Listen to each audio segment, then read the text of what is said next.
mas eu preciso falar de servo hoje. O diácono é servo. O texto diz da seguinte forma: semelhantemente, quanto aos diáconos, é necessário que sejam respeitáveis, de uma só palavra, não inclinados a muito vinho, não cobiçosos de sórdia ganância. 9. Conservando o ministério da fé com a consciência limpa. Aonde eu quero chegar com isso? Nos deveres e requisitos dos diáconos, dos servos. O verdadeiro diácono não é reconhecido pelo serviço que realiza, mas pelo caráter que demonstra. O diaconato não é apenas uma posição na igreja, é uma vida dedicada ao serviço. Quando o apóstolo Paulo, ele escreve a sua primeira carta a Timóteo, ele está orientando um jovem líder sobre a organização, a doutrina e a conduta daqueles que fazem parte da igreja de Deus. Timóteo estava em Éfeso e tinha diante diante de Timóteo, grandes desafios. Uma, porque Timóteo era novo.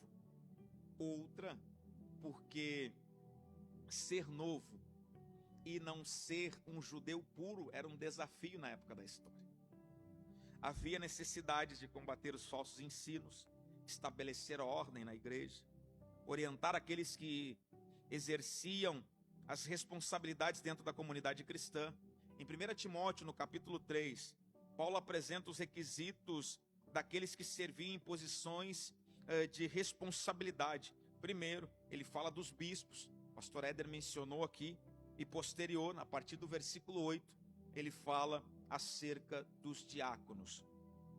A palavra diácono, ela vem do grego diáconos, já mencionei para você, e transmite a ideia de servo, transmite a ideia de um ajudante ou alguém que presta serviço.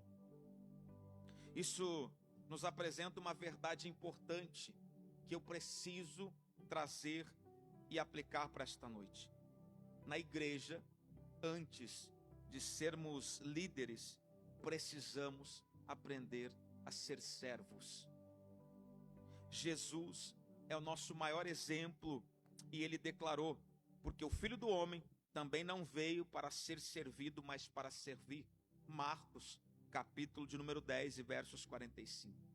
O diaconato não deve ser visto apenas como um cargo, um título, uma posição de autoridade. O verdadeiro diaconato é um ministério de serviço. Paulo mostra que Deus não procura apenas pessoas que saibam fazer alguma coisa. Deus procura pessoas cujo caráter esteja de acordo com aquilo que fazem. Ou seja, Deus não está procurando alguém que saiba fazer muito bem alguma coisa. Deus se importa muito mais com o caráter condizendo com aquilo que está sendo de fato exercido. Por isso, antes de falar das tarefas dos diáconos, Paulo fala sobre a vida dos diáconos. Antes dele entrar no serviço de fato dentro da congregação, ele fala da casa do diácono. E é aqui que dói, é aqui que aperta. Eu trouxe 5 tópicos, eu creio que vai dar tempo. Se não der, eu mando para você depois esse esboço que eu fiz. O primeiro tópico, se você puder, replique comigo dizendo assim: o diácono precisa ter caráter. Aonde eu encontro isso, pastor Cleber? 1 Timóteo capítulo 3, verso 8. Paulo começa dizendo que os diáconos devem ser honestos e respeitáveis. Conhece alguém assim? Ninguém olhou para o lado. Misericórdia, irmão. Isso significa que aquele que serve precisa ter uma vida digna de respeito. Não significa ser uma pessoa perfeita, sem pecados, mas alguém cuja caminhada demonstra seriedade, compromisso e temor de Deus. O diácono representa princípios do reino. de Deus dentro e fora da igreja. Paulo também diz: não de língua dobre. Isso fala sobre a integridade nas palavras. Uma pessoa de língua dobre diz uma coisa para alguém, diz outra coisa para outro, e o diácono precisa ser alguém com quem as pessoas possam confiar. Eu trago uma pequena aplicação. Quem serve precisa tomar cuidado com fofocas, com conversas que geram divisão, com informações confidenciais, com palavras precipitadas, com comentários que prejudicam irmãos e liderança. Quem trabalha perto da liderança muitas vezes ouve coisas que não pode sair contando. Por isso o diácono precisa ter maturi para saber quando falar e quando permanecer em silêncio. Conhece alguém assim? Não pode olhar para o lado agora, não denuncie. Paulo também fala sobre o domínio próprio e sobre não ser cobiçoso de torpe ganância. E isso significa que o servo de Deus não pode ser governado por vícios, desejos descontrolados ou pelo amor ao dinheiro. Traga uma verdade espiritual para ver se você concorda. Para ver se você trouxe um glorinha, irmão. Um glória a Deus, só para ver. O caráter sustenta o que o dom começa. Diga para alguém isso, diga para alguém: o caráter sustenta o que o dom começa. Irmão, acho que eu vou descer um pouquinho, vou até o bebedouro ali, pegar só um golinho d'água. Já volto aqui. Uma pessoa pode ter talento para servir, mas sem caráter poderá prejudicar aquilo que deveria ajudar. Você entende isso? Antes de Deus olhar para nossas mãos, Ele olha para o nosso coração.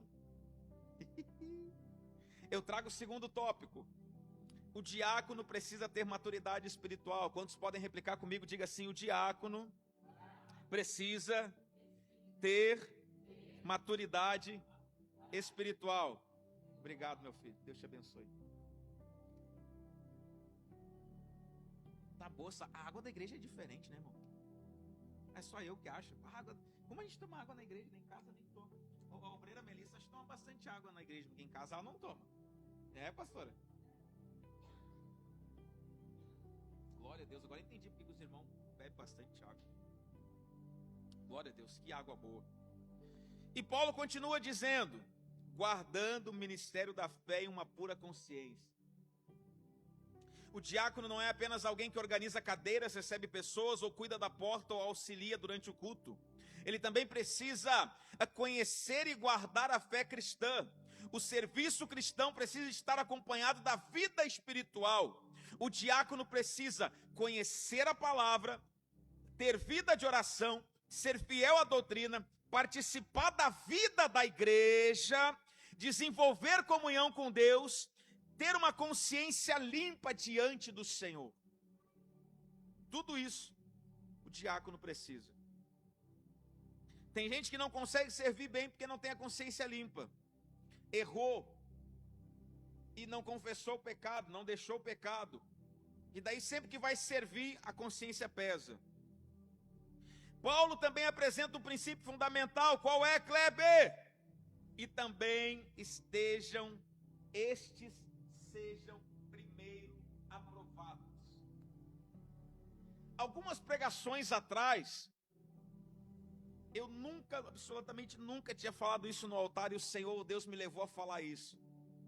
Que eu iria provar alguns obreiros. E eu vou te provar. Para ver se você vai permanecer no louvor. Para ver se você vai permanecer no diaconato. Para ver se você vai permanecer na mídia. Porque a obra de Deus não é de qualquer jeito. Ah, mas o fulano faz. Fulano está sendo provado. O Arthur, coitado do Arthur. O Arthur, pastor Éder, eu botei debaixo do braço e disse para ele: rapaz, eu vou quebrar a tua pata. Isso significa que existe um processo antes do reconhecer. Diga assim: processo antes do reconhecimento. Nós não fazíamos isso. Achava o roxinho bonitinho, tem cara de obreiro. Descia óleo na cabeça. Irmão, você entrou no maior desafio da tua vida. Enfrentar o pastor Éder. Pastor Éder vai te provar. Pastora Marli vai te... Ela tá no teu bico, irmão. Os irmãos que gostam de pintar o cabelo, ela tá no teu bico. Eu não pinto mais porque eu não tenho. Também não tinha, né, pastor? Tô brincando, gente, tô brincando. Não é assim que funciona. Mas você vai ser provado. Primeiro vem a prova, depois vem a aprovação. Você consegue compreender isso? Eu posso testemunhar algo aqui, presbítero Emerson? Eu vou testemunhar algo aqui recente. Eu prego o que eu vivo. Eu prego o que eu vivo. Trouxe um confronto para o presbítero Emerson, pastor Éder. E eu estou falando isso abertamente na frente dele, porque eu sei do caráter dele. E sei que depois a gente vai sorrir junto ali, que ele vai comprar um lanchinho na cantina. Cantina do pastor Kleber. Quem vai passar na cantina depois ali? Ah, tá, viu? Te entendi. Irmão, eu trouxe um docinho também, tá? Missionária Tati, eu trouxe um docinho que é o seu número. Glória a Deus. Irmão, trouxe um confronto para o presbítero Emerson. Ele disse assim para mim, pastor, vou pregar. Eu disse, não vai, rapaz. Se eu fosse tu, não ia. Ele parou assim. Pastor Ed, na hora ele não me falou nada. Mas quando a gente conhece a ovelha, a gente sabe qual é a reação dela por dentro. Ele saiu dali espumando, ele queria me pegar, porque ele foi segurança. Eu tenho certeza que ele pensou assim, se eu desse um golpe por baixo, outro por cima, eu derrubava o pastor. Misericórdia. Mas o presbítero Emerson, ele firme, virou as costas. Passou alguns dias, ele disse para mim, obrigado, pastor. Eu entendi. Ele entendeu que era o céu falando com ele, não o Kleber. Eu, como amigo dele, eu preciso apresentar a verdade para ele. Eu, como teu amigo, eu preciso te falar a verdade da consequência que você vai ter lá na frente. E eu não quero te perder para as consequências de não ter avisado. Agora, se você quiser ir, ainda sendo alertado, é o problema teu. Aí as consequências vão vir depois, não adianta dizer, o pastor Kleber lá. Não, te avisei. Na obra de Deus não devemos ter pressa para colocar alguém na função simplesmente porque existe uma necessidade. E eu aprendi isso, Deus me bateu muito eu meditando essa palavra. Porque Deus revela o que a pessoa vai ser e a gente começa a investir. Só que nem ela sabe da identidade dela. Aí ela quebra a cara e coloca as culpas em quem? No pastor Kleber, que investiu naquela vida. Mas eu aprendi muito.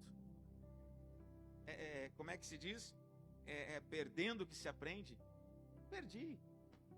Investi, não tive retorno nenhum. Mas Deus sabe de todas as coisas. A semente foi plantada. Daqui a pouco vai retornar a 100 por 1.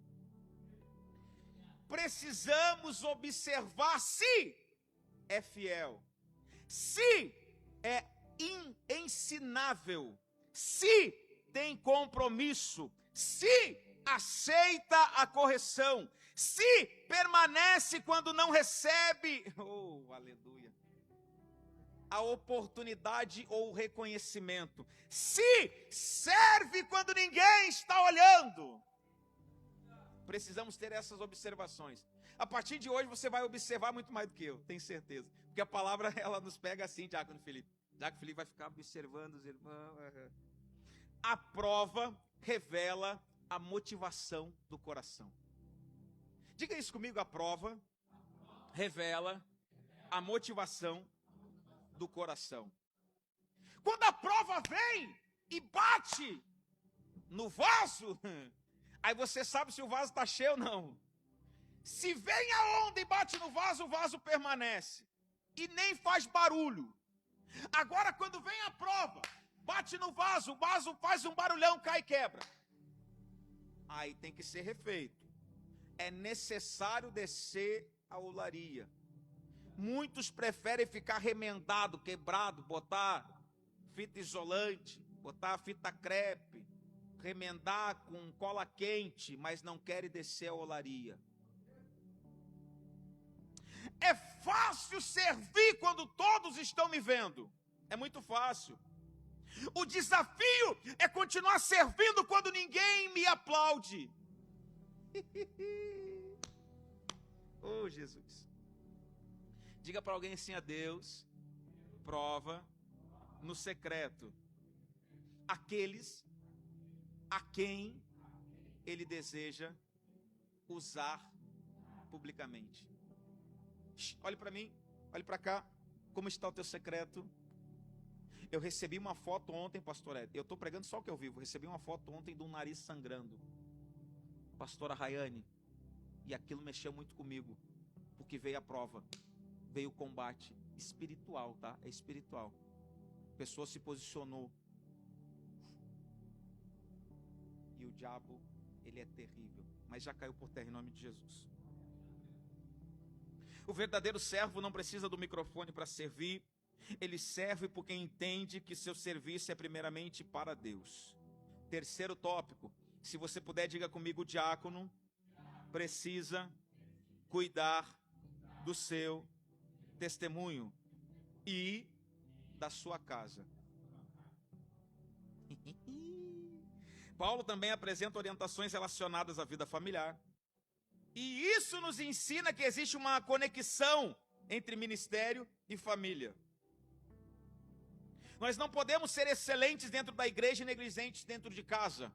Eu já vi testemunho, e eu vou desconstruir esse espantalho que foi criado em cima desse altar, eu vou desconstruir agora. Eu já vi testemunho de que Deus destrói uma família para construir outra. É mentira do diabo! É por isso que os casais da nossa geração estão sendo atacados por Satanás. Eu vim para ser profeta, isso aqui não estava no esboço. Mas é por isso, presbítero Maurício, que existe um conflito.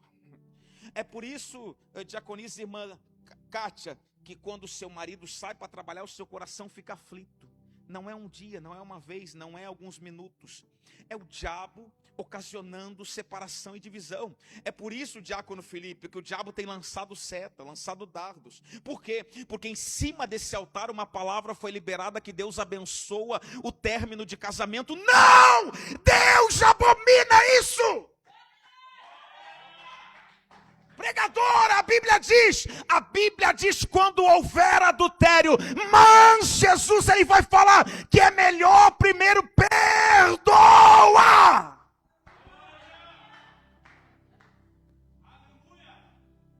Aí eu e você não sabemos o que está acontecendo. Aí de repente você está em casa, começa uma guerra, começa uma luta de repente. Ou é só na minha casa? A minha casa parece que é a única que não é a perfeita. Mas acontece isso também, pastor Éder. Aí quando a gente começa a orar, quando a gente começa a interceder, a buscar, Senhor, o que está acontecendo? O Senhor te traz uma palavra, uma pregação que saiu do altar. E eu sempre afirmo isso, o altar da vida, mas ele também traz a morte. E o Senhor me trouxe a recordação, uma palavra que foi liberada daqui. Eu preciso que você entenda que a Bíblia não diz isso, não, absolutamente não. O Senhor prova em caso de adultério. E olhe lá, se você é crente, você perdoa. Mas pastor Kleber, eu passei por uma situação de agressão. Não, então tem que chutar mesmo. Apresenta para Deus a tua casa, a tua causa, a tua casa. Esse safado vai na delegacia, dá parte, presta queixa. Se você precisar, eu vou junto. É outra coisa, é outra condição. Mas agora não mistura as coisas. Eu não gostei, o meu relacionamento desgastou. A pessoa nunca levantou a voz para você. A pessoa nunca levantou a mão para você. Deixa de graça, crente. Não gostei mais, agora desgastou, não estou amando. Cria vergonha nessa cara. O amor não é sentimento, é atitude, é decisão. Ah, Jesus. Eu falei que eu não ia nem gritar hoje. Aí, ó. Não podemos ser excelentes dentro da igreja e negligentes dentro de casa, irmão. O primeiro ambiente onde o nosso cristianismo precisa ser percebido é dentro do nosso próprio lar. Quem te conhece melhor do que a tua esposa, do que o teu esposo e teus filhos? Quem? É o Kleber? Não. Eu não estou com você lá todo dia. Quem te conhece? Ô, diaconisa Alexia, quem é que conhece a senhora melhor do que o seu marido e seus filhos? Não tem outra pessoa. É quem convive com você. É dentro da tua casa que geram os maiores testemunhos, os maiores milagres. É tua família reunida. Lá em casa, sabe o que eu me peguei pensando esses tempos? Tirei a mesa para a rua, pastor Hélio, para aumentar a sala. E certa feita nós estávamos lá, estava eu, Cauãzinho, eu gosto do Cauã é legal. Estava eu, Cauã, diácono Geriel, diaconisa Carla, e a gente sentou assim para jantar, e Deus falou comigo: é certo isso? Tu deixar os meus servos, os meus profetas, comendo com um prato na mão? No outro dia levantei cedo, tirei o que eu tinha que tirar, botei a mesa para dentro. Eu disse: vai ficar um pouquinho mais apertado, mas eu não quero ninguém de prato na mão, porque a mesa é o altar da casa, irmão. Como é que eu vou receber um servo de Deus de qualquer jeito? E ontem, para a glória de Deus, eu recebi um profeta na minha casa também. Esse rapazinho atrás do senhor ali, recebi, ele fica fugindo de mim, ontem não teve como.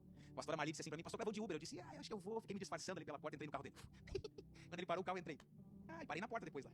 E daí ele queria ir embora, daí a comadre: não, espera um pouquinho. E a hora foi passando. Ô, diaconisa irmã Cátia, eu vou falar isso aqui, mas não fica com ciúme. Eu vou ter que falar isso aqui. Jesus, a pastora Rayane fez carne de panela. Ela fez. Olha lá. Jesus, deixa eu continuar pregando. Jesus, olha a hora. É relativamente fácil demonstrar espiritualidade durante algumas horas dentro de um culto. Muito fácil. Mas é dentro de casa que o nosso verdadeiro caráter é observado diariamente. Nossa família conhece o nosso temperamento, a nossa maneira de falar, a nossa paciência, a nossa fidelidade, a nossa responsabilidade. É só a nossa família que conhece isso. Por isso, Paulo fala sobre governar bem os seus filhos e a sua própria casa. E isso não significa controlar todas as decisões da família, todas as decisões familiares, não. Mas é assumir a responsabilidade espiritual e moral e familiar. Eu tenho um compromisso. Antes de eu ser obreiro, de eu servir na casa de Deus, eu preciso servir na minha casa. Eu preciso, quando a pastora Rainha diz assim: mamá, eu tenho que sair correndo, porque ele não espera. Olha lá, ele está olhando, ele sabe que é com ele. Eu tenho que sair correndo, irmão, eu tenho que largar tudo que está fazendo, porque o nenenzinho vai chorar, daí o paizinho não gosta que o nenenzinho chore. O diácono precisa compreender que o meu ministério não pode destruir a minha família. Eu vi famílias sendo destruídas por alguém querer servir a Deus. Não tem como, primeiro tem que consertar a tua casa, serve primeiro na tua casa, dá exemplo. É o que Paulo diz em 1 Timóteo capítulo 3, versos 8 e 9. É ou não é, Arthur? A igreja precisa do meu serviço, mas a minha família precisa da minha presença. O equilíbrio é fundamental. O ministério começa no altar do coração, passa pelo altar da família, o altar da casa, a mesa, e manifesta no serviço da igreja. Você já percebeu que quando você está de bem com a tua casa, com a tua família, você serve com excelência aqui dentro? Agora, quando você está com os pratos quebrados lá, você vem emburrado, você vem bicudo, você chega aqui atravessado. Já aconteceu isso com você? Ou só comigo? Aconteceu já contigo, Filipão? Já quebrou os pratos lá, alguma vez? Com a senhora, dona Emily? Daí chega aqui, postura, é posturado. Mas está com os pratos quebrados lá. Aí não rende o 100% aqui. Não? Já aconteceu contigo? Já aconteceu com o senhor, diácono irmão Gerão? Aí chegou aqui.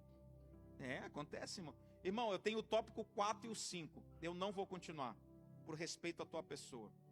É 9h30 agora. Eu vou passar o microfone para quem é de direito. E eu mando para você no grupo que nós temos ali no WhatsApp ali.